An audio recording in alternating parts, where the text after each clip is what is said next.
Welcome to tonight's pit fight. Two trickster rogues go head to head.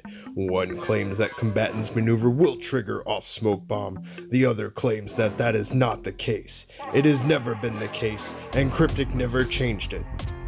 However, I decided to go ahead and do a test myself. I bought a new loadout and stripped it down to nothing at all. And I wanted to test Combatants maneuver, which is an insignia bonus, where if you control an enemy, you get 5% combat advantage damage. Now, as far as I knew, no one used it because it wouldn't work on Dazing Strike or Smoke Bomb. It just didn't seem to work properly. However, I went ahead and ran a test with Smoke Bomb, Dazing Strike, and Lycoso's Barbed Arms or Gauntlets. Can't remember the name, sorry. And those gauntlets allow it that when you attack with any attack, whether it's an encounter or at will, you have a chance to cause partial paralysis and it'll give a periodic stun. I figured those three items, especially with the Trickster Rogue, would give us a good idea that if even the Ring of the Cursebringer would work, or even the Scoundrel build where you can cause a control. There's also an ability within the new Ravenloft boons that we'll have to look into later and test later. But I went ahead and even just bought 2 random daggers off the trade house, made sure I had no boons equipped, no feats equipped, no companions, nothing. All it was Combatants maneuver, and then the powers to trigger, and later added the gauntlets.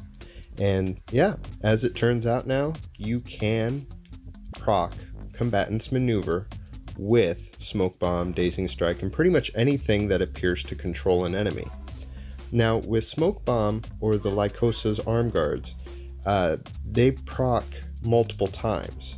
And so each tick of the Smoke Bomb actually resets the clock on Combatants maneuvers, so you can have a consistent uptime of that 5% combat advantage damage. The same goes for the gauntlets. However, those don't proc as quickly unless you've hit multiple enemies. But if you use Smoke Bomb, you've hit multiple enemies, you've procced your Combatants maneuver, and then you've also applied partial paralysis onto some of those enemies or the boss. But I haven't seen where the ticks actually affect the boss because you can't control a boss, unfortunately. But yeah, so I wanted to get this update video out there, especially for Trickster Rogues, but anyone that has any type of control abilities, Cursebringer rings, or anything. It does appear that Cryptic ninja'd their way in, didn't tell us about it, and fixed Combatants maneuver. So if you want that extra 5% combat advantage damage, now you can. I will be putting out my schedule for Twitch here in the next couple days.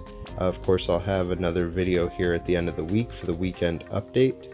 And seeing as how everyone seems to want to put like a review or their own 2 cents on Mod 15, although it's not classified as Mod 15, I will be doing a video for that as well, just because there's some insight in the story of the game.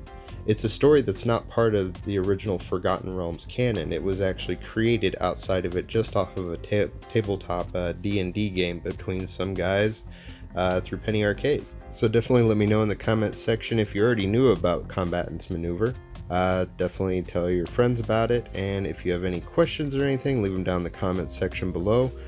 Be sure to answer them in the next video. Thanks for watching.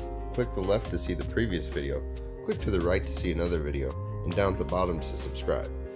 And to stay up to date with what's going on with the channel, follow on Facebook and Twitter.